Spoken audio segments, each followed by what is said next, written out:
1 week ago, we ushered in a new era of IndyCar racing as a new damage model and a new tire model debuted on the iRacing service. It was Adam Blocker, though, that welcomed in that new era in dominant fashion, just as he left it off before, and our defending champion looks to head to the oval this time out to continue on his good run. Hello then, and welcome to the Michigan International Speedway, as for the very first time we go open setup racing with our brand new tire model on the IndyCar Dallara IR18. It's been a long wait for this one, and it's a long way to go till the month of May and the next iteration of the iRacing Indy 500, but that's where everyone's eyes are now focused on. And let's take a look then at our schedule for this 12-week season in the iRacing IndyCar Open Championship. And like mentioned last time out at Road America, it was Adam Blocker that took home the win, and we'll see if anyone's able to challenge him here today because, well, there's some interesting changes in the way that we register our drivers for this race, and no longer do we use our road registration as the first time we use the oval iRating and safety rating in official racing here in IndyCar competition, and that means that we have a lot of new faces that are putting their money where their mouths were, as it were, and returning to the series. We've got Michele Constantini, last year's Open Wheels 500-mile winner, and a number of other names as well. We'll head to Spa-Francorchamps next week as we look to head into the new year. That will be our final race before we head into 2021, but round number 4, Homestead, and that will be our first round, which corresponds with one of our big league races, so that will be a round to watch out for. Take a look then at our championship standings, and like mentioned, it was Adam Blocker last time out that took home the win, but you can see there throughout the course of the week there were a number of other drivers that got some good championship points, and it's nice to see a lot of familiar faces up on that list right there. The likes of Joshua Chin, Christopher Demerit, Brandon Traynor, Christian Steele, Riley Thompson. The names go on and on for names that you will know in IndyCar competition. So we're 1 week down and still a long way to go, but for the first time it's looking like Adam Blocker might have a bit more of a challenge on his hands.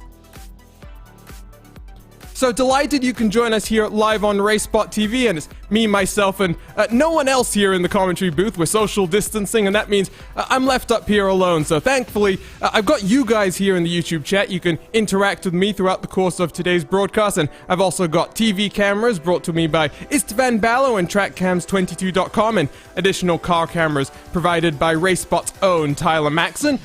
Reminder that live timing and scoring is available at timing71.org/s/RaceSpot, and you can follow along with your favorite drivers throughout today's race. So qualifying is almost complete. It was a slightly shortened qualifying session for those of you who are familiar with the iRacing service. You only get 5 minutes to qualify on the oval side of things, and well, look at that. Michele Constantini on his return to official racing, and the IndyCar side of things is lined up on pole position. He's going to have a row of teammates behind him. You see there Brandon Traynor, Brendan Lichtenberg, and Christian Steele. You've also got the likes of AJ Burden and Adam Blocker. They'll be on row number 3, but interesting faces up and down, and we're just a few minutes away then from getting to our starting grid.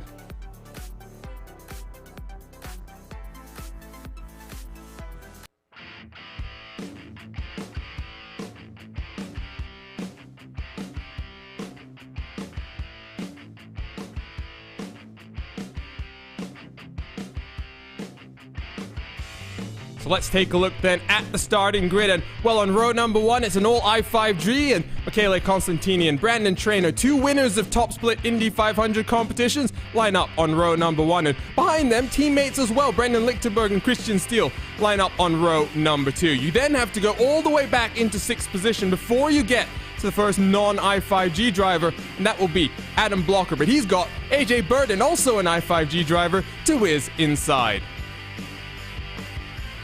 Next row of the grid then, and it's Henry Bennett who returns to the open side of competition after winning IndyCar Fixed Championships a few seasons ago. He returns, and he's got Tyler Dubosch to his outside. Chris Wilty lines up then in the 9th position with AJ Musselman on the edge of the top 10. Marco Brazil lines up back in 11th position with Andreas Eek to his outside rather. Row number 7 on the grid is Tony Schowen, who returns to official competition as well, with Severi Seppa to his outside. Matt Hollabo then with a slightly unfamiliar number 7 to his name, it must be said, with Ojin Walsh to his outside. And go back to row number 9, where you find Austin Espety and Joe Branch. Jason Brophy then doesn't set a qualifying time. He'll line up on the 10th row of the grid with Christian Macarelli next to him, and that will be our 20 cars that take to today's grid. Good look at the cars there as they're just getting lined up, and you see there the two Apex Racing teammates. They'll take to the green flag on row number 1. You've also got a couple of teammates behind them, so a strong showing from the i5G guys, and let's see if anyone can stop them here as we prepare to roll then behind the pace car for the very first time.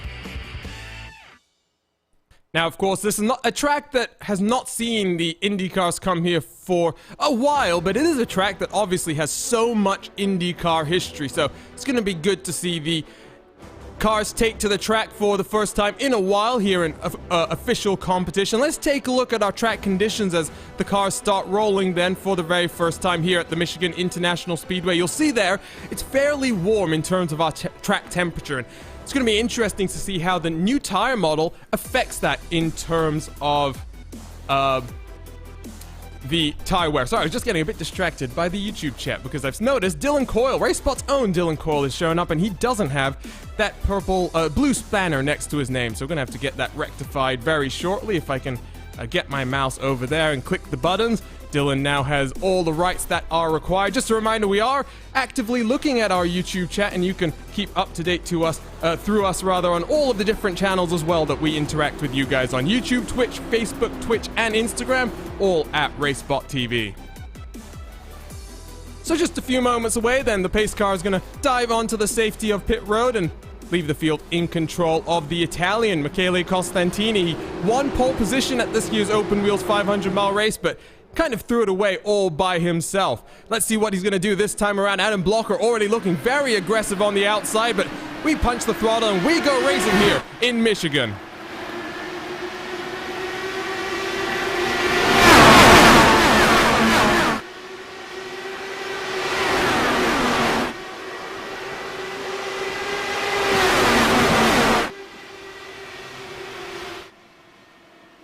So very, very quick caution there, and Marco Brazil and Ojin Walsh, look at the damage on those two cars. The new damage model really takes no prisoners, and just ask Brandon Trano. He found out the hard way last time out at Road America. So let's take a look then at what was a very, very quick incident, as Walsh is going to have to try and return onto the pit lane with all of that damage. But here's going to be our first look then at the first incident of today's race. This 2-mile oval does encourage a lot of racing. You see there, oh, that's a big checkup from that. That might be Brazil who had that issue. In fact, that's not the usual paint that we see from the driver that used to represent 10 Factory Sim Racing. So caught me out by surprise there, but Marco gets that car very, very loose. And well, what can you say about, well, turn number 1, cold tires, and Marco Brazil into the wall and takes Dave Walsh with him. Unfortunate incident there, and let's see what happens as you see the rest of the field there getting the word of the caution and having to start slowing down. So new tire model, clearly not coming up to temperature and pressure on the opening laps, and taking a few laps to come up to temps and pressures, but you see Christian Steele fakes a dive down onto the pit road. No one actually committing yet, and indeed, you only did one corner. You would have to wonder what the benefit of the fresh tires would be, but a couple of drivers are coming down. Tony Schowen, Jason Brophy, Christian Macarelli, and AJ Musselman, the few cars that have decided to take it down to the pit lane.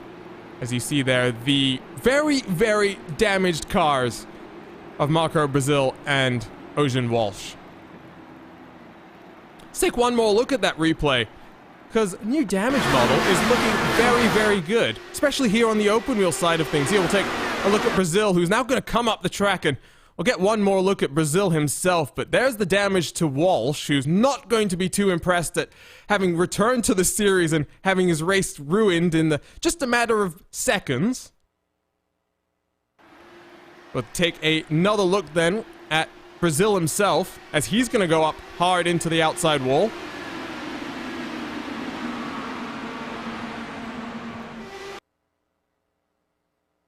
Oh, and you can see the nose cone disappears, the tires start to flail around. Damage model looks good. Tire tethers doing their job, it must be said. There was a lot of inertia in that crash, so good job tethers, and damage model also good job there. So, caution for the first time today, and no change really at the front of your field. It's 4 i5G drivers running first through fourth. AJ Burden did get passed by Power Slide's Adam Blocker, so Blocker up into the fourth position, and Burden has been dropped to fifth. As mentioned, Dave Walsh not too impressed with what just happened there, returning to official competition, and like previously mentioned, the changes to the registration format have, I think, encouraged a lot of people to return to the IndyCar series, along with the aforementioned changes to the car itself. It's good to see the likes of Brandon Traynor, Michele Costantini out front, and I mean, Dave Walsh, unfortunately, not going to be participating in the race for much longer, but it was good to see him as well back in the race. Also good to see my teammate Henry Bennett, who's back in his British Racing Green Dallara IR18, currently runs in the 8th position. Bennett won the IndyCar Fixed Championship a couple of seasons ago, a championship that I believe Brendan Lichtenberg managed to steal from him last season. So both drivers coming back into official competition, and we always like to see more drivers here on the open side of things. There are lots of resources now for drivers to get setups from the likes of the VRSs, the Craig Setup Shops, the PDSs, and I'm going to have to refrain from naming too many more names because I'm going to miss some of them. There are a lot of them that have popped up now, all providing IndyCar setups, but let's get ready to go back to green flag racing then. Lights are off on the Ford Mustang safety car, and Michele Costantini lines everyone up on the outside wall and gets ready to punch the throttle, and he'll lead us back to, hopefully, our first completed green flag lap of today's race.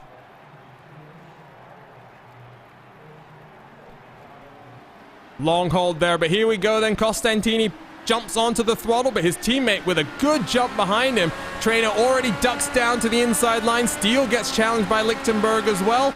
Pass for the lead. Traynor slots down the inside, and Steele looks to fend off his teammate. You have to then look back a couple of tenths of a second to Adam Blocker, who's the first non-i5G car, so a nice train of i5G teammates up front. Henry Bennett now ducks to the inside as well, tries to get the move done on Tyler Dubosh as his teammate up front gets challenged by Burden. Great to see multiple lines also in effect here at the Michigan International Speedway. Blocker able to make the outside line work there.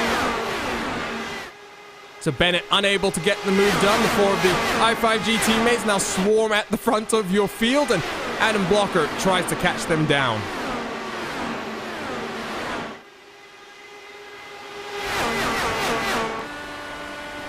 You did see side by side Dubosh and Bennett were riding on board with Adam Blocker for the moment.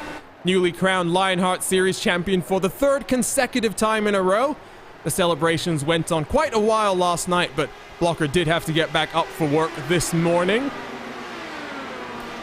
Henry Bennett then looks to the outside as he sees out front Traynor and Costantini starting to swap. Bennett starting to lose track of that leading group. They're now almost 1 second behind Burden. Dubosh is slowly holding up the challenge from the 007, or the driver who usually drives in the 007, but these guys will continue their nice scrap as out front. Costantini retakes the race lead. Blocker now challenges to the inside, and he'll try and get the move done on Lichtenberg. He tries to slide up back into line, unable to do that, but effectively has the move secured as he gets some draft from in front of him. Traynor dives back down to the inside line, and now you've got 4 drivers from i5G in the top 4.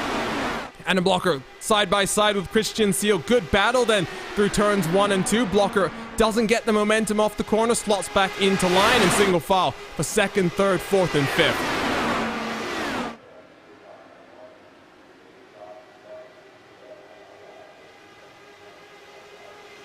Henry Bennett once again looks to the outside line there, further back in your shot. Adam Blocker out front, slots back right into line and tries to look for some clean air. Clean air is going to be so very important here today. As you see Christian Steele sliding up in front of him, getting loose on the exit of the corner, and that's going to promote Blocker up into third position. Steele down into fourth then, as Costantini back up into the race lead, as a bit of swap drafting taking place out front. Great aerial shot there as you see the front six, who have slowly started to break away, but Dubois and Bennett have managed to close on by, as Bennett has managed to get past Tyler Dubois. Chris Wiltie in ninth position closes in then on this grouping as well. Just over 6 seconds separating 17 cars at this moment, so good grouping. This top split proving to have some great competition. Another great aerial shot here as Adam Blocker challenges the front two for the very first time. Brendan Traynor manages to cut him off, feeds just a little bit of dirty air with those red wing mirrors. But Traynor back to the inside is going to lead one lap as we now finish lap 10 out of 100 here. We're already seeing multiple lines starting to be developing out there on the racetrack, and as the tires start to burn off and as drivers have to use the in-car tools to adapt, I think we're going to see that happen all the more. Blocker down to the inside once again. Costantini gets back to the pointy end of the field. Let's jump on board with Christian Steele and take a look at his steering wheel inputs. As he shifts up into sixth gear, he gets a good look as his teammates out front continue their swap drafting. Blocker finds a little bit of dirty air, or rather clean air. He goes all the way down to the yellow line as he tries to find some momentum off the corner. Steele doesn't have to worry too much about his teammate just yet, but he does have to worry about Henry Bennett. We're starting to close and now looks to the inside on AJ Burden and that British Racing Green machine up into the sixth position. It's developing into a very interesting race so far, and we're glad you're joining us here live on RaceSpotTV as we kick off our second week of competition and a brand new season of iRacing competition. We had that early race yellow, but developing into a nice little green flag run. Austin Espety to the inside of Tyler Dubois now as Dubois starts to struggle. Bennett now challenges in front as he tries to get past Lichtenberg side by side, and he'll try and use some of that draft, but we have to slot back up into line just for now.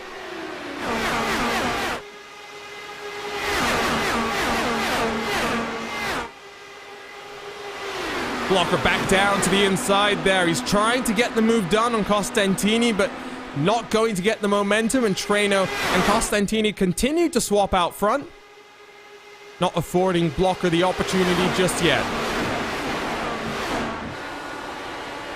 On board on the rear of Costantini, as the two-time Indy 500 champion now has to deal with a challenge from Adam Blocker.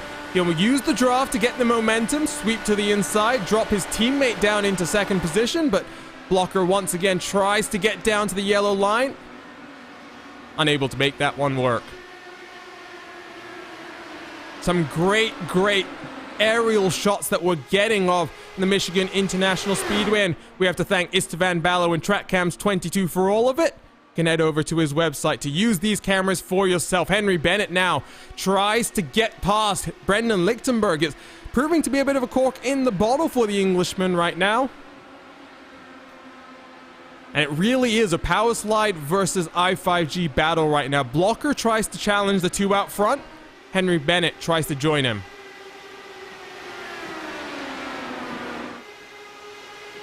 Bennett back down to the inside. Is he going to be able to get the slide job done? All the way down to the yellow line. He'll get through the corner a little bit better, but the momentum from Lichtenberg around the outside. They continue side by side, and Austin Espety in the background as well tries to get past Burden.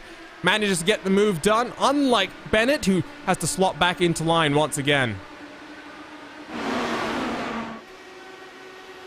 Christian Steele has managed to close up on this train of cars once again. As was mentioned, This is an open setup series, and cars also have the in-car tools to be able to make adjustments, so there's a lot of flexibility for the drivers throughout the course of the race. And as we start to approach the first of our pit windows, we have to think about which driver is maybe going to try something in that pits window. So let's see what happens out front. Adam Blocker back down to the inside. Austin Espity tries to follow. Henry Bennett through on Brendan Lichtenberg as well. So some very, very good scraps out there on the track. You have to jump back, by the way, to 15th position to find the first of our drivers who came down the pit road, the likes of Jason Brophy and my teammate Tony Showen, who now works to the inside of Brophy in the bright yellow Team Talent machine, and these guys have fallen off the tail end of the leading pack, and this is not helping them in their challenge for this race. Side by side at the trailing end of this leading pack, you see right behind Austin Espity, AJ Burden in danger of losing one more place as Chris Wilty to his inside, and Wilty able to get the move done.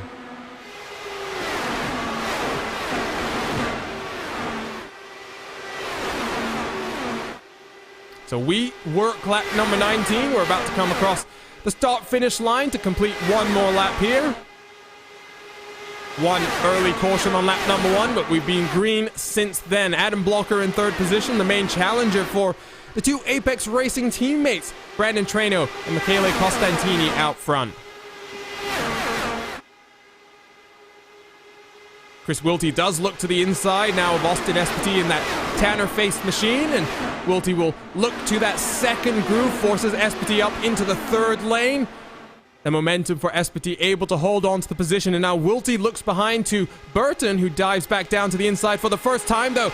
Adam Blocker, 3 wide down into turn number 1. Blocker all the way down to the yellow line. Michele Costantini's going to lose out here for the time being, but around the outside, the two Apex Racing teammates sweep once again.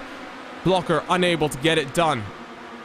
Henry Bennett now challenges Christian Steele because he's been able to get by Brendan Lichtenberg. And so the two Powerslide teammates try to link up and challenge at the front of the field. Wilty still side by side with Espity, who's going to cut the nose of Wilty, dive to the inside of Bennett, forces Bennett all the way up into about the 6th lane out there, and that will give Bennett a monster run off the corner as they go 3 wide. Wilty down to the inside. Some fantastic fighting out here in our second round, the IndyCar Open Championship.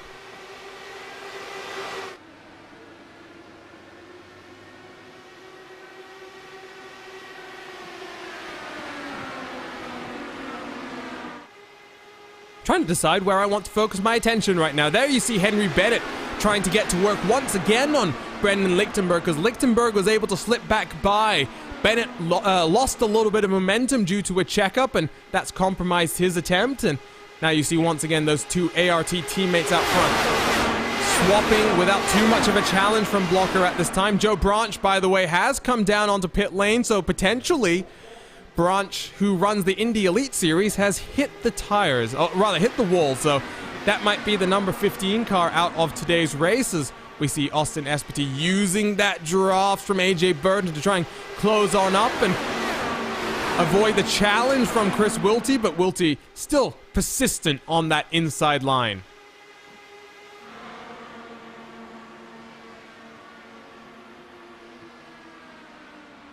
As mentioned, Adam Blocker secured his 3rd consecutive Lionheart IndyCar Series championship yesterday at the Auto Club Speedway, which is obviously a very similar track to this, but that was a fixed setup race. Blocker down to the inside once again. He's going to be able to use the second line. He doesn't get all the way down to yellow this time around. Is Costantini going to get the run once again? Look at the momentum the Italian carries around the outside, and he now takes that down to the inside of the corner and gets past his teammate.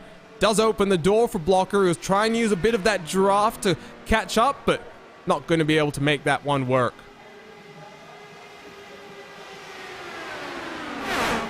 It was also the end of the era for the Lionheart Series yesterday, as, well, after 8 fantastic years of broadcast live on GSRC, as of 2021 rather, as I'm trying to forget the year that 2020 was, Lionheart and the 3 series that it has will all be broadcast live and exclusive here on RaceSpotTV. So we're delighted to be able to announce that. A 2-year agreement, so 2 years of Lionheart competition here on RaceSpotTV. And additionally, that will be on a linear TV partner in the US, ESTV, and that will give a lot of additional viewership to RaceSpot and the Lionheart brand. So we're excited about the potential and excited for March and the first round of that championship. Chris Wilty now side by side with Brendan Lichtenberg, who's slipping back through the field. You see Henry Bennett has been able to clear. Wilty now tries to get past both Burton and Lichtenberg, but gonna get a bit checked up through the corner is Lichtenberg, interestingly, on that outside line. We jump on board then with AJ Burton, his teammate, who's riding right behind him, who you see that group in front. Adam Blocker now looks to the outside there as you see Henry Bennett and Christian Steele side by side. Burton using the draft from his teammate to try and get clear of Wilty, and indeed, the 2 I5G teammates able to do that. Out front, Adam Blocker for the first time challenges for the race lead. This is a much more substantive challenge, as it were, and he's gonna clear Brandon Traino as we work in towards turn number 1. He forces Traino to check up and forces Traino to the outside line. Henry Bennett clear of Christian Steele, joins the party, and now it's 2 Powerslide teammates versus 2 I5G teammates. This is what we were hoping for, so this will be fun as you see Wilty back down to the inside line as he tries to join the party up front.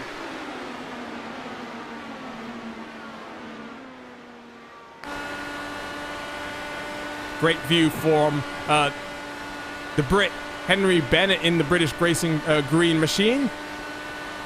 Adam Blocker jinks to the inside, finds that clean air. That's very, very important. Take a look at the speed that these guys are doing, in excess of 360 kilometers an hour for basically the entire 2 miles of this circuit. Blocker to the outside, looks for that clean air, and he's going to get the momentum down this straightaway as the 2 ART teammates out front continue to hold off the challenge from the defending champion behind.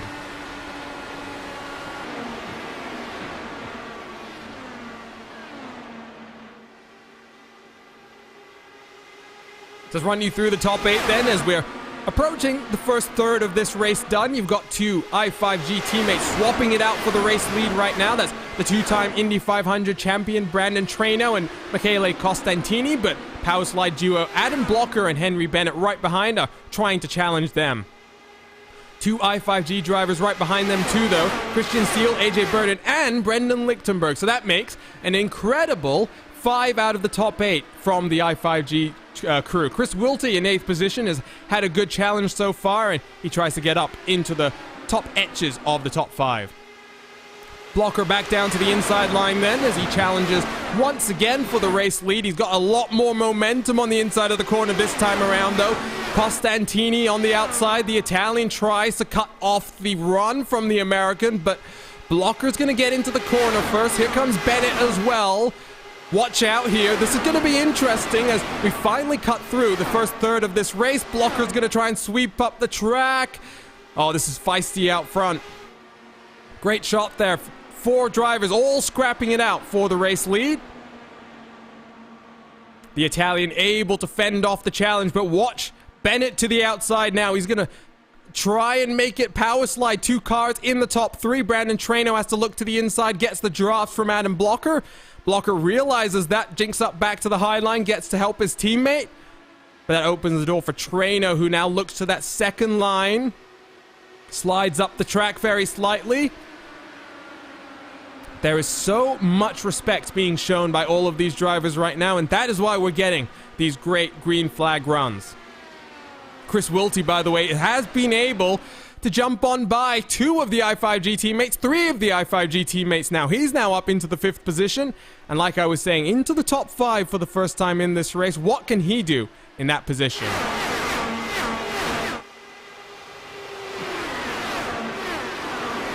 So 35 laps done then in this race. Adam Blocker has just gotten out to the race lead for the very first time, but the Italian Michele Costantini challenges back once again, and down to the inside, Brandon Traino tries to follow. Traino running that second line is going to be able to get some momentum, but not enough to challenge Adam Blocker. Blocker up into second for now. And for the first time, it is a non-I5G driver in the top two. We're going to take a RaceSpot fan immersion, and we're going to jump on board with Henry Bennett, who's got a great view of this fight out front. Let's jump on board for a few laps here at the Michigan International Speedway.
So pit window then open here at the Michigan International Speedway as we kick off the second round of our IndyCar Open Championship, and Matt Hollowbo and a couple of other cars down onto the pit lane. Chris Wilty, the other car, as drivers for the first time have green flag pit stops on this brand new tire model on the ovals. Let's see how this all cycles out. The two ART teammates out front swap once again. And the top five starting to break away very slightly. There you see Michele Costantini. He's the first to blink in the leading group. Followed down by Austin Espati, as well as Severi Seppa in the number 17.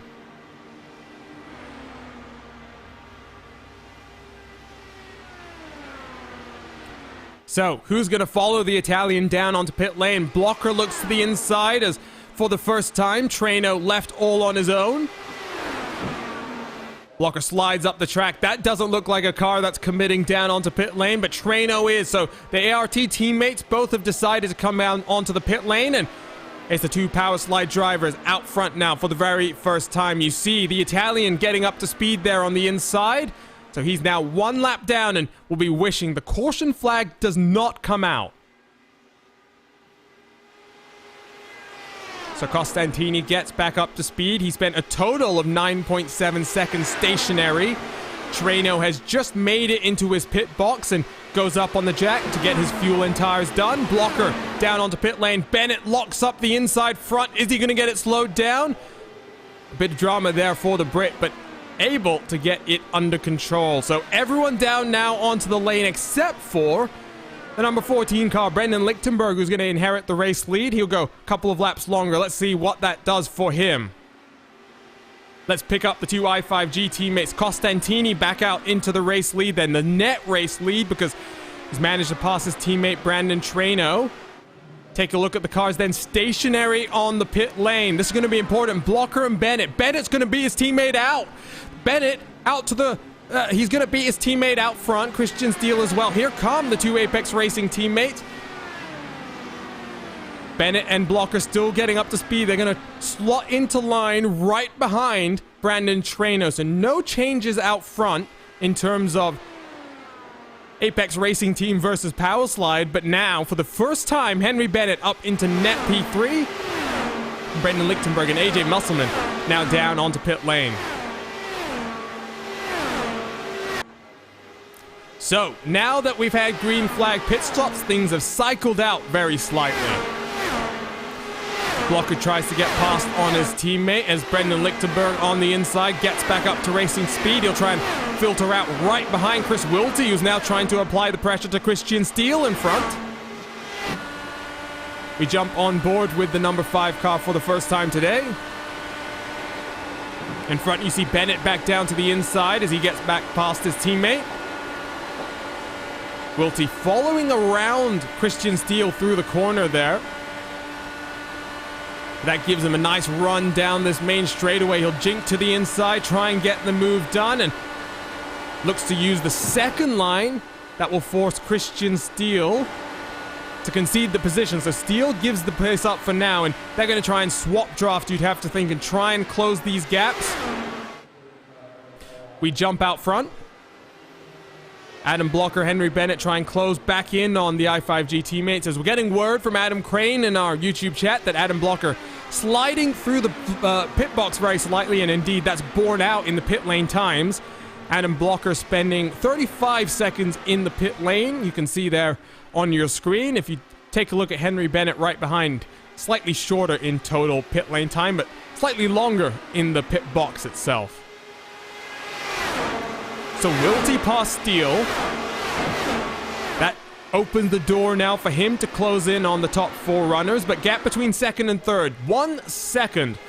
Both teammates doing the same thing in effect, which is swapping around and feeding each other the draft. Bennett to the inside is going to sweep to the inside of the corner, and he'll do the same thing for Adam Blocker this time. So just a couple of laps then away from our halfway point, as we work lap number 46 out of 100. The dynamic of the race has shifted, so opening portions of the race were very much more of a pack-ish style race, where very important for drivers to find the clean air. Now it's about working with your teammate to try and find the opportunity to get out to the front of your field. Track position is going to be important, as is strategy. So let's watch out for cautions as lap number 47 out of 100.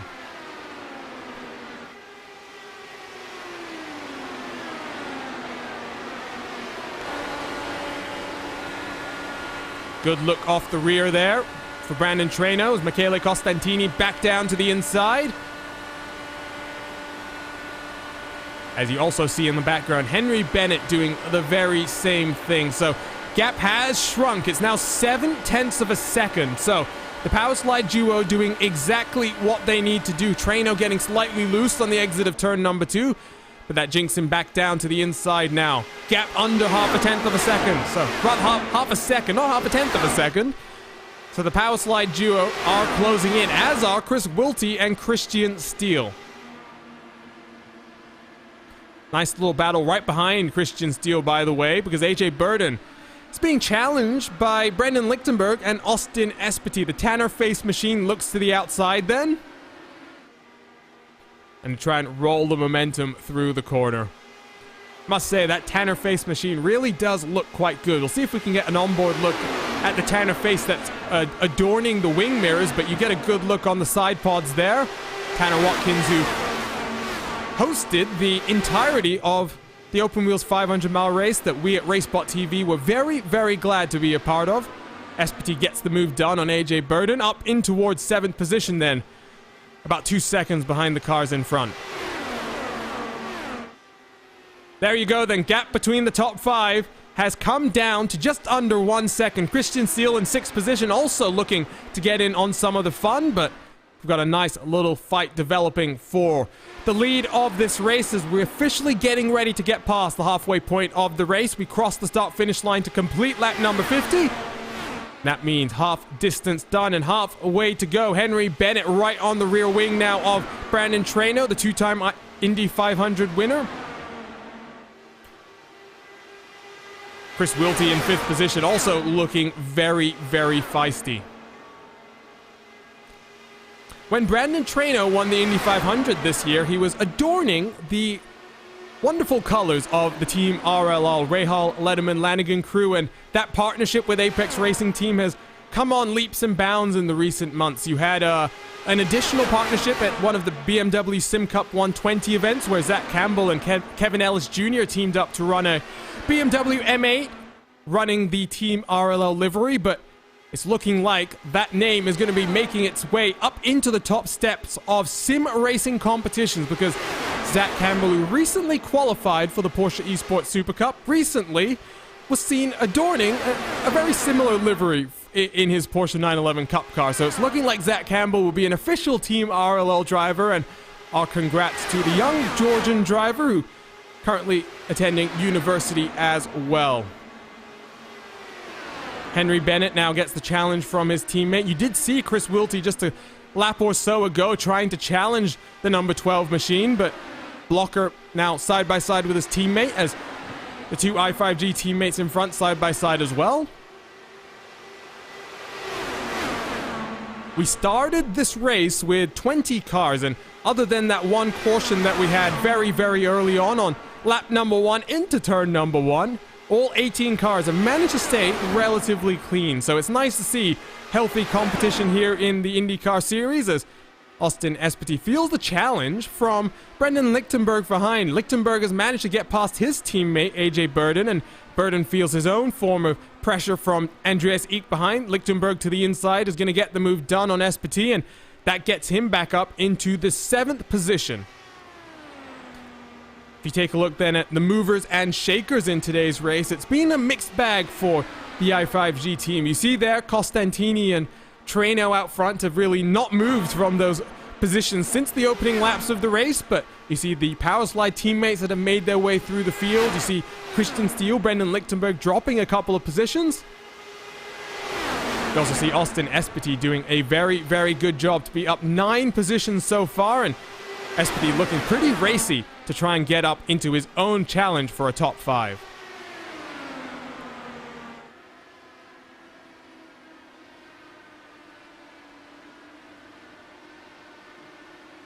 It's one of those races where there's lots of stuff happening, and I don't want to try and focus too much on the on-track action because, well, still a long way to go in this race. With 56 laps done, or rather 55 laps done, about to be done with 56. And so far, the i5G teammates have controlled it, but it really is anyone's game. You've got this leading pack of cars, top 6 drivers separated by just 0.8 of a second. You also have the second train of cars, the peloton, led by Austin Espety as he gets past Brendan Lichtenberg for that 7th position.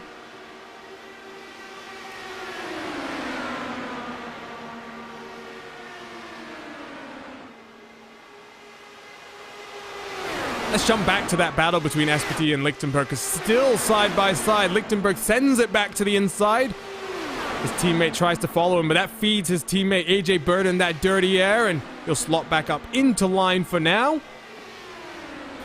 It is a busy weekend here on, a busy day on RaceSpotTV. You'd think that Monday 21st of December it would somehow be a quiet day, but here we are broadcasting IndyCar action. And then in about an hour's time from now, we've got both the World of Outlaws late model, not late models rather, Sprint Car World Championship that will be live on Dirt Vision. You can catch that with Chase Roudman and Justin Prince. But we've also got the RSR Winter Series with Evan Pisoko and Jonathan Burke. I was trying to remember who the second commentator was. Espety back down to the inside, so nice little battle happening back here, but we'll turn our attentions back up front because Blocker has managed to get to the inside of his teammate. And so the IndyCar engineer that works in the paddock as a engine engineer managed to get past his teammate. Actually slides up past his teammate as well. I'm not sure Bennett's going to appreciate that because here comes the challenge from Chris Wilty as well. We'll jump on board once again with the driver of the number 5 as he tries to search for some clean air. See, Blocker looks to the low line, but that loses you momentum down the straightaways, and he's fortunate that his teammate behind him is content to lift through the corner. Blocker sends it down to the yellow line once again. He's really, really wearing those tires, you'd have to think, but closing the gap and applying pressure. Costantini re-inherits the race lead then as he uses that draft to get back out front, and he'll look to the about 2.5 groove right now as Joe Branch, who just came down the pit lane, is going to come back out 2 laps down. So Joe Branch not having the best of runs, and you'll be hoping that in a few weeks' time you'll have a little bit more luck at the Homestead Speedway, because that will mark the first week of the Indy Elite Series as they prepare to get underway for another season of great racing action, and you can catch that all live on Sim TV.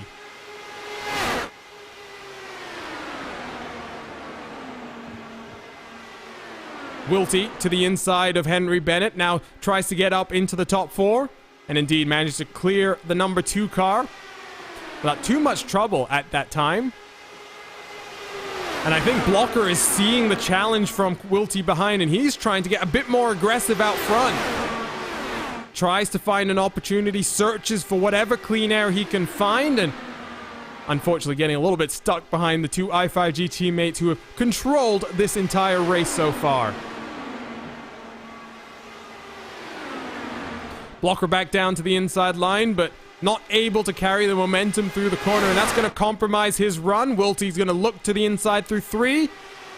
Forces Blocker up into about the 4th line for one of the first times in this stint of the race. He's been very much looking to the low line, but he'll have adjusted his tools and makes that outside line work to hold off a challenge from behind. So, lap number 62 done.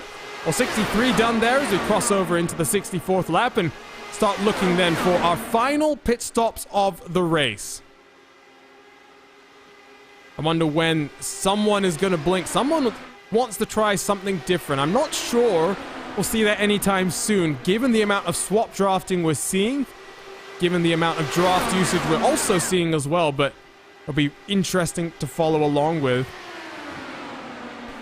Bennett looks back to the outside line, uses his teammate for a little bit of draft, but Wilty will send it back down to that inside seam and try and hold on to that position.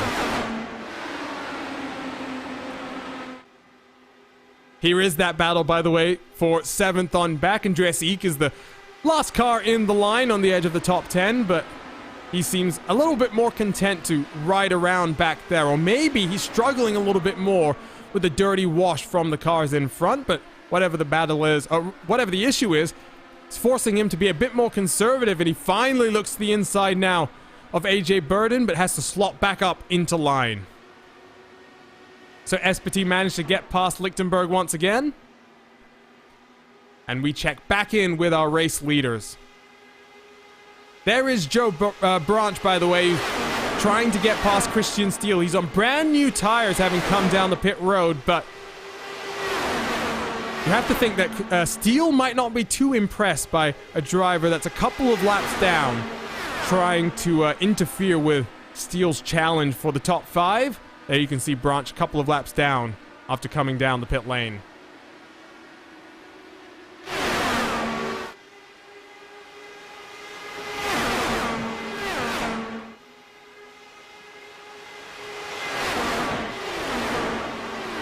So some great battling here in Michigan, and still got a third of the race left to go. That second peloton of cars is getting a bit more single filed out at this point in time, but you see there Wilty looks to the inside of Bennett once again as the challenge from the only non-major team driver comes in the top 5. It is good to see the likes of Costantini and Treno competing in this series, but it's also very, very nice to see someone like Chris Wilty out there on track fighting with the big guns. In this year's Open Wheels 500-mile race, there was an incredible representation from the 3 major teams. You had the 11 Team Talent drivers, the 5 i5G drivers, and I think it was 5 Powerslide teammates as well. So you had about 2/3 of the field or more represented by just 3 teams. So, like I say, good to see some more independent drivers in this field.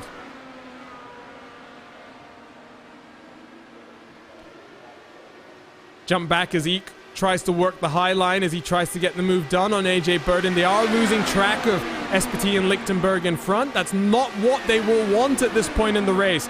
Coming to the pit window, you want to try and stay as close to other cars as you can, so when you come down the lane, you have some friends to help you get back up to speed once you finish your service. So there you can see the edge of the top 10, Espity, Lichtenberg, Burton, and Eek.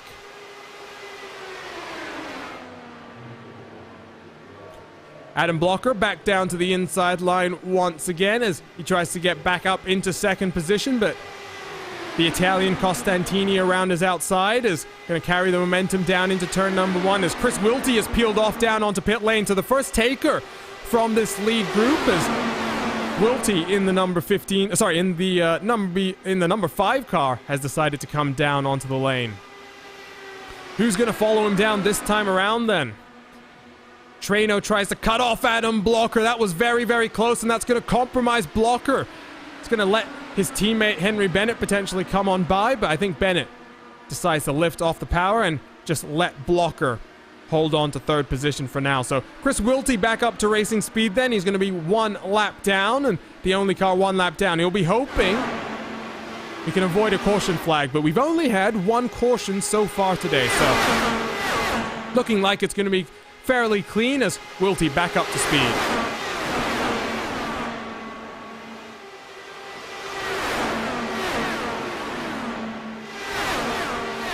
Joe Branch has been being very respectful back there in the background as he hangs behind Christian Steele, who's just about managed to hang on to the back of this leading pack. Henry Bennett sends it wide onto that outside line. I love seeing these alternate lines we're seeing. Adam Blocker very content to run that low line. His teammate a little bit more adventurous as they try and find a little bit of clean air and try and find a way around the 2 guys in front. You have to think that it might have to come under pit strategy at this point in time. Maybe Blocker has done a little bit of fuel saving. Maybe Bennett has been doing a little bit of fuel saving, but let's see. We are in the pit window as Austin Espety has also come down onto the pit lane. No one has followed him down, so he's going to be hoping he can link up with someone like Chris Wilty.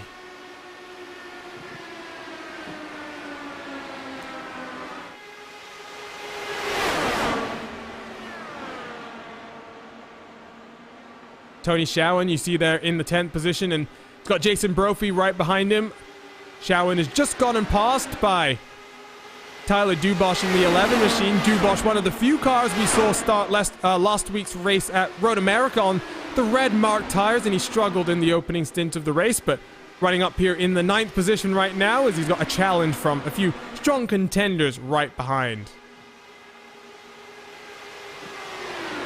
Oh no, word in our YouTube chat, Austin Espety with a speeding penalty. So the Team Talent driver has unfortunately managed to compromise the rest of his race, and he'll be spending the next few laps serving that penalty on pit road.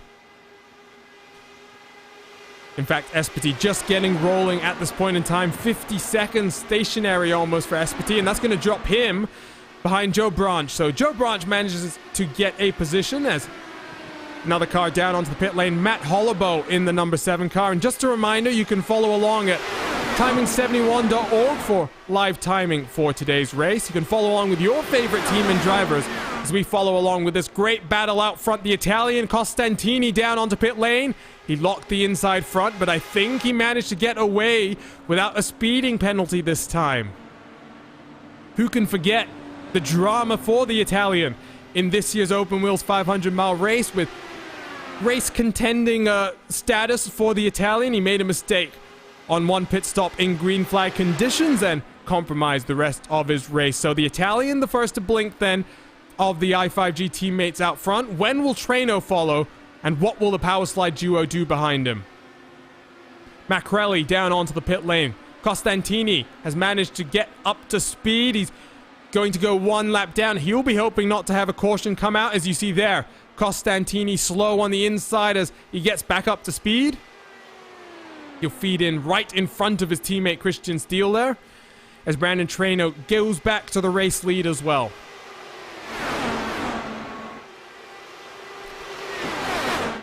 Looks like Traino's coming down to the lane, so Traino the next to commit. No major issue there. Tony Showen also down onto the pit lane, but Adam Blocker, Henry Bennett then, the 2 leading cars, still owe us a pit stop. And let's see if they come in one by one like they did the last time around. Bennett managed to beat his teammate off the pit road, or are they going to split the strategy very slightly? The good news for Costantini is he's managed to come out right behind these guys, so he's got the benefit of the fresh tires and the draft as well. The power slide duo down onto pit lane, then they slow down.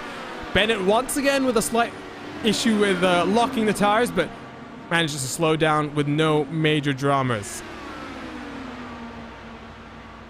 While these guys trundle down the pit lane, Brandon Traino back up to racing speed right behind his teammate Michele Costantini. Christian Steele still out there on the track, as is AJ Burden as well as Andreas Eek. So a few cars on slightly alternate strategies. Let's check in with the two Power Slide drivers. They both drop off the jacks. This time Blocker is able to hold on. And they punch the button and get back up to racing speed. Then where are Costantini and Traino? There's Costantini and there's Traino. So they're going to get clear. But now, last 20 laps of this race, what can the Power Slide duo do? It's been a pretty dominant run so far for the i5G duo. Can there be any challenge from behind? So Steele's going to come down onto the lane. He's going to drop a little further behind, you would have to think, as Adam Blocker gets on by Joe Branch, that lapped car.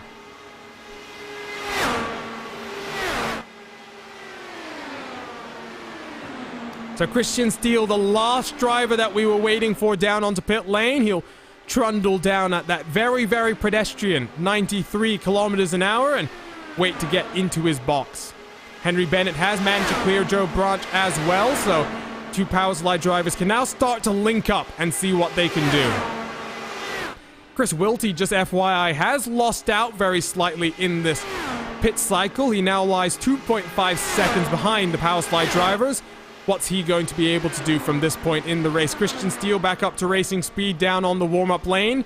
It's going to feed in right in front of Chris Wilty and Brendan Lichtenberg. So that's one battle to keep an eye out for. There comes the duo of Wilty and Lichtenberg. They're already up to racing speed. They're going to go 3 wide down in towards turns 3 and 4. Steele goes to the middle, forces Wilty to look to the outside, and Steele's going to be able to hold off the challenge from the 5.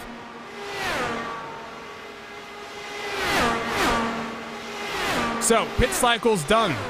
Everyone has committed to the pit lane, and no one in the top 10 owes us a pit stop. Let's run you through the top 8 standings once again then for one final time, as the two i5G teammates swap it out front. It is Michele Costantini, who just has retaken the race lead, and his teammate Brandon Traino is right behind him. Adam Blocker in 3rd position with his teammate Henry Bennett in 4th position. They're looking to try and close the gap, which is currently standing at just under 1.2 seconds.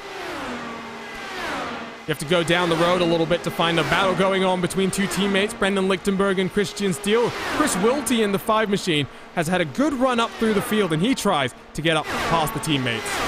Andreas Eek runs 3 seconds down the road all by himself, and he's going to have the next 16, 17 laps to think about what race he could have had if he had managed to maybe get that pit cycle working a little bit more in his favor.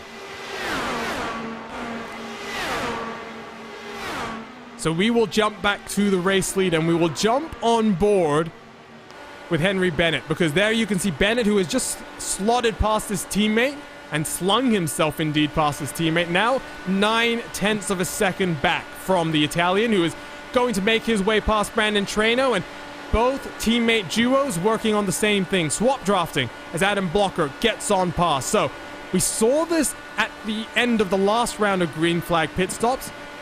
The two Power Slide drivers were able to close, but unable to challenge for the race lead. So Bennett makes his way back down on the inside. Gap is now 9/10 of a second. What can they do as they try and reel in the drivers out front? They are getting a helping hand from some lap traffic in front of them. That would be the number 19 of AJ Musselman, who's got a rear view shot filled with the i5G teammates. Here we get a good look there off the back of Musselman, who's in danger of going one lap down here. This is helping those i5G teammates. It's meaning that the two Power Slide teammates are unable to close at the same rate that we saw at the end of the last green flag pit cycle.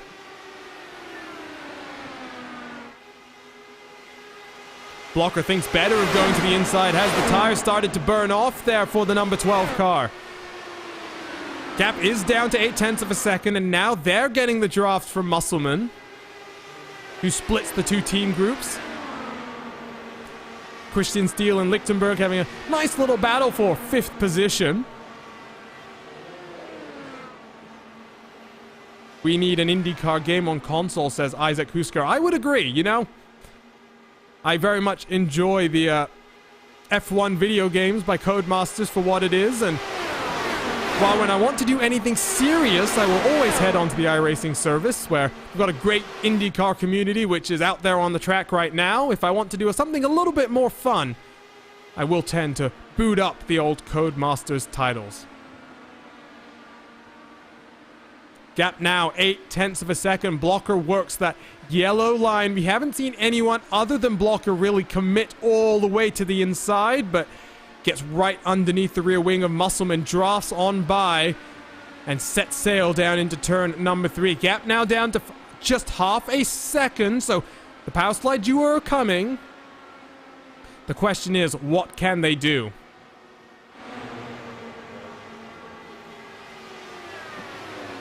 While they close on in, let's check on back with Christian Steele. You have to think that staying out has unfortunately compromised Steele here. You saw the gaps extending as cars undercut out there on the track, and Steele has come out in a battle where he was clear for the most part. Lichtenberg was a couple of seconds down the road from his teammate, but now out front, half a second clear. Tries to secure that 5th spot in today's race. We're going to turn our attention back out front then, because, well, look at that. Adam Blocker right on the tail of Costantini.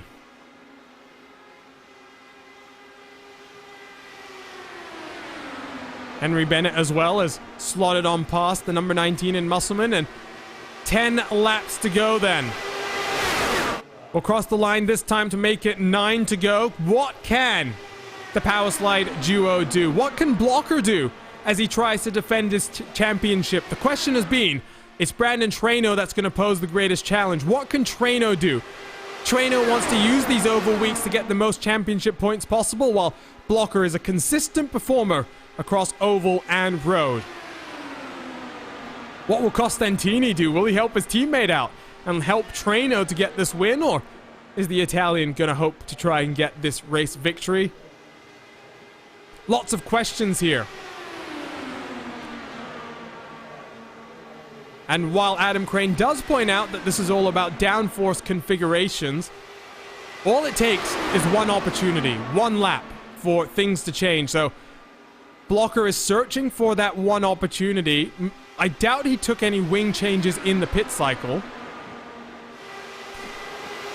But as Christian Harvey says, this is good racing. It doesn't matter how frustrated Blocker and Bennett must be. This is what we wanted from a brand new oval package, and indeed, we have got it delivered. It's not just pack racing. Clean air is so important. Tire conservation is so important. And it definitely looks like IndyCars and the ovals in iRacing have a bright, bright future. Just one caution today on the opening lap of today's race, and we've managed to go the remaining 92 laps or so with no issues. Only 3 cars a laps down as well. AJ Musselman, Joe Branch, and Austin Espity. Espity, who had a speeding penalty. Branch, who had what we think was a slight brush with the wall early on in the race, and AJ Musselman struggling on these green flag runs. So Traino and Costantini still just swapping. Blocker still searches for the opportunity.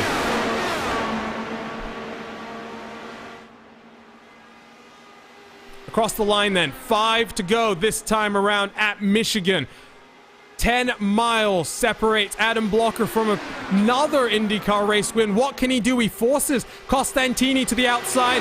Henry Bennett dives to the inside. That compromises Costantini. Blocker slides up into second place. Blocker has the position, but here comes Costantini back down to the inside with the momentum. Blocker's going to look to the outside. He's going to get checked up by Traino. Doesn't find any clean air, and the opportunity, as brief as it was there. Traino now back down to the inside. Across the line we go. 4 to go this time around. Blocker to the inside again. 3 wide as we enter the corner. Costantini up to the high line once again. He'll slot in behind his teammate. Get the momentum off the corner. Traino and Blocker side by side as we exit turn number 2. But Costantini's going to cut across the nose, get up into first position as we enter turn 3. This is tense stuff. This is edge of your seat racing right now. Great respect shown between i5G and Powerslide. Only one of them can win. Who will it be? 3 to go as we cross the line once more. 6 miles to go. Blocker to the inside. Costantini once again has to fend off the challenge. They get very, very close. Bennett now tries to challenge his teammate, but slots back into line. Costantini back down to the inside. We ride on the rear wing then of Costantini, his teammate, the 2-time Indy 500 champion, to the inside. Blocker looks to the inside as well. Are they going to make it 3 wide? They are. 3 wide once again as we go down into turn number 1. Blocker and Treno scrapping it out. Costantini loses out. For the first time, Blocker is in the race lead and has that overlap side by side. Treno and Blocker, they still go. Costantini not going to be able to slide out into first this time around. Blocker down to that yellow line. Treno cuts him off, feeds him the dirty air. Here comes Bennett on the outside as well. We cross the line, white flag in the air. We're going to get this finish under green. The 2 i5G teammates out front, clear as things stand. Blocker is dropped to 4th, Bennett up into 3rd. The Italian then, Costantini, comes through turn number 2. Is the challenge from his teammate, Brandon Treno. What's he gonna do? A championship is on the line here. They want to challenge Adam Blocker. Treno gets clear. Henry Bennett looks to the inside but doesn't challenge Costantini. It's the drag race to the line, but it's not going to be too much of a challenge then. It is the 2-time Indy 500 champion. He's won so many races on the iRacing service and one more here at Michigan. Brandon Treno secures the win, and 100 laps later, we've had one of the greatest IndyCar oval races we've seen on the iRacing service. Fantastic stuff up and down throughout your field, and we focused so much on that battle out front, we weren't paying attention to the battle for 5th on back. It was some great stuff, and, well, as they all make their way across the line, we'll hope to get a few of those names up here into the commentary booth to talk about that race. Brandon Treno and his teammate Michele Costantini secure the 1 and 2 then. Christian Steele with a last lap issue as well. We'll try and get the replay up on your screen, but right now it's all about his teammate. As you see a car flying into the picture, Brandon Treno does his donuts. His teammate Michele Costantini has had a little bit of damage to that car as well. But Treno celebrates then in style. One of the best races I've had the pleasure of calling, and, well, unfortunately, I didn't have the privilege of sharing it with any of my colleagues here at RaceSpotTV, so that is a shame indeed. Let's take the opportunity then to rewind the clock and see if we can check in with Christian Steele and what happened to him. So this is that battle with Chris Wilty in that 5 machine. Wilty, very impressive runner in today's race, made his way up through the field, and a driver that we're going to keep our eye out throughout this 12-week season on. So this is the last lap of the race as well. The i5G driver looks to the inside. Oh, they're going to come side by side out of turn number 4. More great racing here in the IndyCar Open Series, and all we lose is the rear end of the car, and the new damage model takes no prisoners, and Steele drops all the way then to 15th place in the field. We'll grab one more shot of that. I'm not sure Steele is going to appreciate that so much, but he was asking for the broadcast, so he gets what he asks for. Here you go, slow motion shot here of Steele. Oh, as he almost gets saved and goes into the pit exit, or rather the pit entry there, but that silver i5G machine hard into the wall.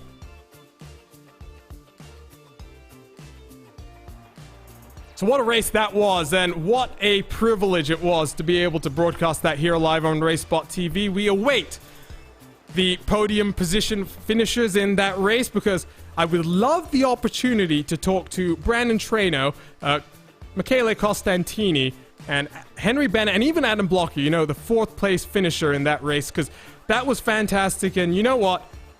We usually only talk to the top 3 drivers, but top 4 in that situation might be merited. Let's take a look at our final race results then.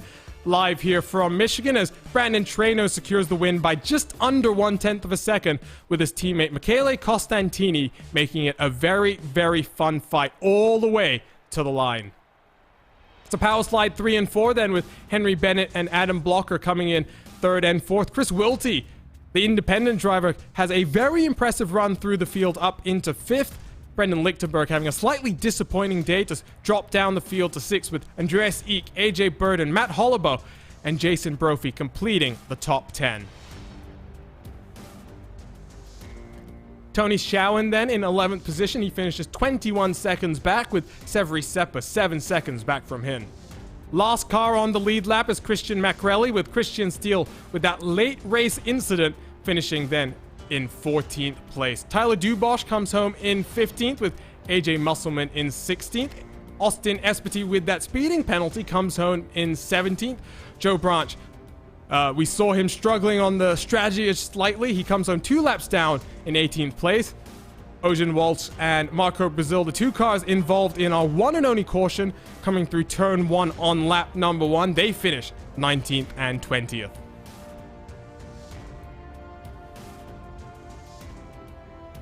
So we wait then for the likes of Brandon Traino, Michele Costantini, and Henry Bennett to make their way into the commentary booth. And before we do that, let's just take a look at our broadcast schedule here live on the IndyCar Open Series, because 2 races done now, and it's already shaping up to be a very exciting season. The car has gone through so many changes. The service has gone through so many changes. And for the first time, it looks like Adam Blocker might have a challenger. Next time out, we'll be at Circuit Spa-Francorchamps for what is going to be a very interesting race, as setups will be crucial. And then we head to the Homestead Miami Speedway as we celebrate the return of the IndyCar Elite Series.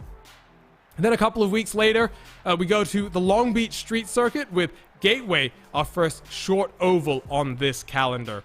Mount Panorama was voted in by our community. That will host round number 7 for what will be one of the more interesting rounds of the season, with Iowa Speedway, Watkins Glen, Richmond, Sebring, and Pocono rounding out the calendar. So we do have some of our podium finishers to start talking to, and let's start it off with none other than the 2-time Indy 500 champion himself, Brandon Traino. And Brandon, this was the first race of a new era for IndyCar racing, and I'm just hoping that all the races are as entertaining as that one was. You guys put on a show out front, and you know, it's a shame that my teammates in the Power Slide crew couldn't get past you guys to put on a show to the line there. Yeah, that was an amazing race. That's honestly one of the most intense races I've been a part of. To have a 2-on-2 battle like that, and with Michele and Adam and Henry, that was probably the most fun I've ever had in this car. And you know, I've won 2 Indy 500s, but that race in itself just was a chess match, honestly, between us and Power Slide. It really was, and I don't know, it was just so much fun. Well, let's talk about the package and what's changed, because I think it's fair to say, I don't want to start the interview off negative, but the most recent package that we had for the Indy 500 wasn't really the one that produced the best racing. Based on what we saw today, though, I mean, my expectations for the next May are sky high, and I can't wait till we get there, because like you say, you guys had so much strategy going on. There was different setup philosophies at play, and it's just so much that you couldn't even talk about on the broadcast that I'm going to get into the Discord after this and dive into it with you guys. Yeah, I'm excited for Indy come next year with this new package. Michigan's, it's hard to race at in a way because that first lane is not very good, I would say. Power Slide was able to make it work because I believe they have more downforce than us. We went for the more straight line speed option. And that's why we fought so hard to stay out front, because I think if we got in traffic behind those two, it might have been a different story. But yeah, I like it so far. I'm eager to see where it goes with the other speedways. But so far so good, I would say. And Brando, I have to ask about your plans for the rest of the season because, well, Blocker has had a fairly the last few seasons for Adam Blocker have been a walk in the park for him in terms of securing the championship here, but based on what we've seen in these first two rounds, a number of not new faces, but old faces returning to the series, including you, returning to I think make this one of the more interesting series we've had since this car debuted in the service a couple of years ago. So the question for you here is, are you going to be able to commit to the entirety of the 12 weeks, given your commitment in the NASCAR paddock as well? That's certainly the plan. Christian Steele and I have been working hard trying to put some good setups together, and Michaela hit on something good this week. But yeah, that's the plan. Like you said, nothing against Blocker. He's a hell of a driver, but he's had it kind of easy, and we kind of want to show him his boss, I guess you would say. Well, I think it's about time that at least someone tries. One final question for you then, Brandon. I want to ask about May. You have the opportunity here to do the unprecedented. You're not only the first person to win the official iRacing Indy 500 broadcast race twice, you did it back to back. You could put yourself in a unsurmountable position if you manage to do it 3 times in a row. How excited are you about this race? Because I think with everything that's happened to iRacing this year, it's exploded, with people being stuck inside. Next year's race is hopefully going to be the biggest one yet, and I really think for our entire community, it's a great opportunity for us to celebrate the car and indeed what we have on iRacing. Yeah, I'm excited. We had Ray Hall Letterman landing in on board last year, and it was pretty damn cool to get them their first win with being on the first car. I don't know.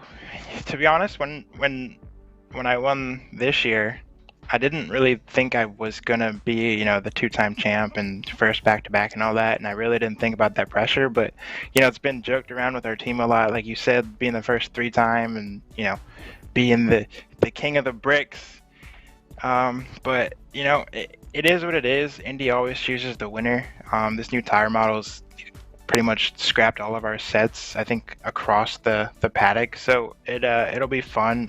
I'm eager to get to testing and grind out thousands of laps and hundreds of hours like I always do. Well, if you say your old setups are all junk, then I'm gonna message Zach and make sure that he delivers as promised and sends me your infamous quali setups. But Brandon, congratulations on this win, and we'll see you hopefully next week at Spa. Thanks, buddy. You too. So that was your race winner, and Brandon Traynor, the 2-time Indy 500 champion. And let's move it along to his teammate that also was running up front for so long in that race, the Open Wheels 500 inaugural race winner, Michele Costantini. And Michele, just talking to Brandon there, that was fantastic racing. How excited are you about the future of IndyCar racing, given what you guys just were able to go and do out there on the track? It was definitely a very fun race. I really enjoyed it. Good to get a 1-2 for Apex as well and for i5G. But yeah, these new tire model is actually quite fun to race even at big ovals like this now. And you're actually getting some big aero push from early on in the stint, even with new tires. When I pitted off and joined behind Adam and Henry there, I really had a lot of aero push, even though I had new tires and they had very old. So that's definitely a positive. I don't think it's still perfect, but it's definitely a big step forward, and I really enjoyed this race and the clean racing out there.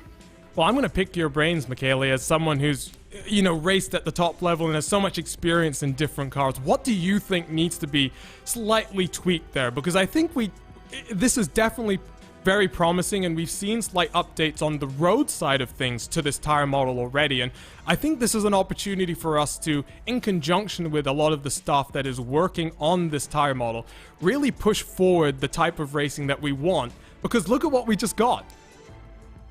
Yeah, as I said, it's definitely a big step forward, and it's just some minor tweaking that needs to be done. For example, on road courses, I think the red tires are a little bit too short in terms of lifetime. On ovals, maybe the draft is just a bit too strong in terms of straight line.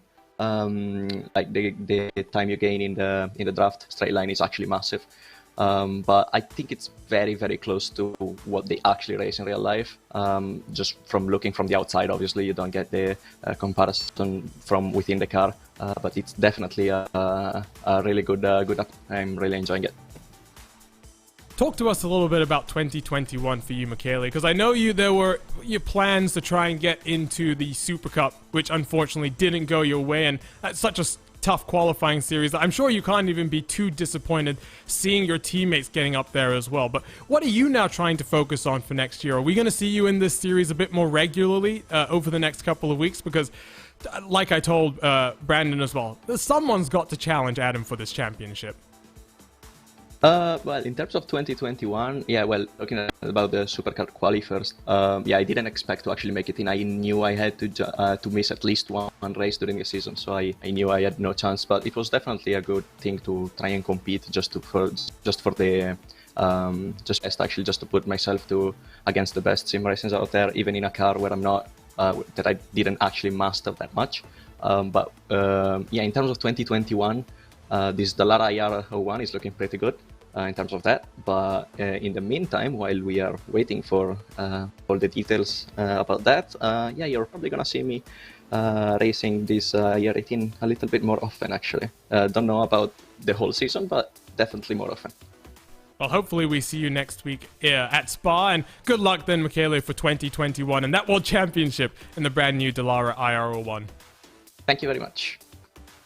So that was Michele Costantini then, who finished in second place in that fantastic race. He challenged his teammate for much of it, but unable to wrench that win away from Brandon Traynor. We're now joined by not the third place finisher, because Henry Bennett is apparently a bit late in the night for the Brit, but we're joined by Adam Blocker, who secured his third consecutive Lionheart Championship last night. And Adam, you challenged for this win. You were the one who was really putting the pressure on those two guys out front, but unable to make it happen, and unfortunately just a little bit of momentum lost in the dying stages of that race dropped you to fourth position.